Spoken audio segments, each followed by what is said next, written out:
Hyderabad Uppal stadium దగ్గర queue లైన్స్లలో ప్రేక్షకులు ఆందోళన చేస్తున్నారు. పర్సులు, బ్లూటూత్, స్మార్ట్ వాచ్లు లోపలికి అనుమతించట్లేదని ఆందోళన చేస్తున్నారు ప్రేక్షకులు. ఇక పర్సులు, వ్యాలెట్లు లేకుండా లోపలికి ఎలా వెళ్తామని ప్రశ్నిస్తున్నారు ఫ్యాన్స్. టికెట్ పై వ్యాలెట్ ఆలు చేస్తామని ఉన్నా ఎందుకు అనుమతించట్లేదని ప్రశ్నిస్తున్నారు. స్టేడియం దగ్గరికి వచ్చాక లోపలికి పంపించకపోతే ఎక్కడికి వెళ్లాలని మండిపడుతున్నారు. డిపాజిట్ సెంటర్స్ కూడా లేవని, వ్యాలెట్లు, బ్లూటూత్, స్మార్ట్ వాచ్లను బయటపడేసి వెళ్లాలా అని ఫైర్ అవుతున్నారు ఫ్యాన్స్. రైట్, ఇక ఇదే విషయానికి సంబంధించిన మరిన్ని డీటెయిల్స్ మనకి సదా లైవ్ ద్వారా అందిస్తారు. సదా చెప్పండి, ఫ్యాన్స్ ఆందోళన చేస్తున్నట్లు తెలుస్తుంది, ఆ డీటెయిల్స్ ఏంటి?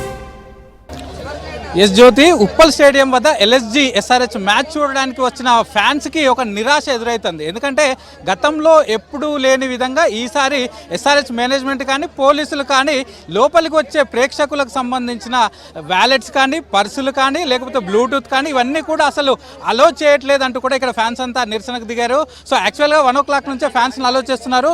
సో వాళ్ళు ఇక్కడికి వచ్చిన తర్వాత సడన్గా మీరు ఇక్కడికి వచ్చిన తర్వాత ఇవి వ్యాలెట్స్ అలో చేయమని చెప్పడంతో వాటన్నిటి కూడా ఎక్కడ వేయాలి ఏంటి తెలియదంటూ కూడా వాళ్ళు చాలా వరకు ఇబ్బందులు పడుతున్నారు. సో ముఖ్యంగా గతంలో అయితే బ్లూటూత్లు, స్మార్ట్ వాచ్లు అవన్నీ ఆపేశారు. కానీ ఇప్పుడు ప్రజెంట్ కొత్తగా వ్యాలెట్స్ లేవు, వ్యాలెట్స్ లేకపోతే ఇబ్బంది, వ్యాలెట్స్ లేదు లోపలికి వచ్చిన తర్వాత ప్లేయర్స్ పైన ఇసిరేస్తారంటూ ఆపేసామని పోలీసులు చెప్తున్నారు. కొంతమంది ఫ్యాన్స్ ఉన్నారు.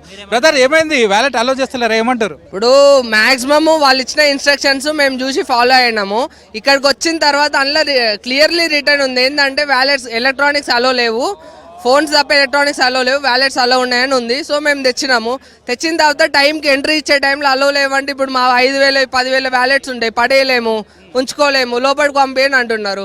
ఇన్స్ట్రక్షన్స్ అనేది ముందస్తుగానే మాకు మెసేజ్ లేకపోతే ఏదో ఒక రూపంలో ఇవ్వాలి. టైంకి వచ్చి వ్యాలెట్స్ అలో లేవు, టైంకి కొత్త రూల్స్ పెట్టొద్దు. ఇంకొకటి ఏంటంటే మనమనే కాదు, నేను ఇప్పుడు 120-150 కిలోమీటర్స్ నుంచి వచ్చిన, ఫారినర్స్ వచ్చిండ్రు, వాళ్ళకి ఏంటంటే మన ఫ్యూచర్లో కూడా మన దేశం మీద ఒక అభిప్రాయం పడుతుంది. ఏంటంటే వీళ్ళు కావాలని ల్యాగ్ చేస్తారు, ఇండియన్స్ అంటేనే ఇది అన్న అభిప్రాయం ఫారినర్స్కి పడే ముందరనే ఏదున్నా ముందే టేక్ కేర్ చేసుకొని. మీకు ఇచ్చిన ఇన్స్ట్రక్షన్స్లో చెప్పలేదా? ఏమేమి చెప్పారు ఇన్స్ట్రక్షన్స్లో? ఇన్స్ట్రక్షన్స్ ఏమేమి ఇచ్చిందంటే ఫోన్స్, ఇయర్ ఫోన్స్ ఇవన్నీ అలో లేవు, పర్సెస్ అలో ఉన్నాయి, మనీ తప్ప అందులో ఏమి ఉండొద్దు, పర్సెస్ అలో ఉన్నాయి, అట్లానే ఇన్స్ట్రక్షన్స్ ఇచ్చింది అనమాట. ఈ వ్యాలెట్స్ గురించి ఎటువంటి ఇన్స్ట్రక్షన్ లేదు.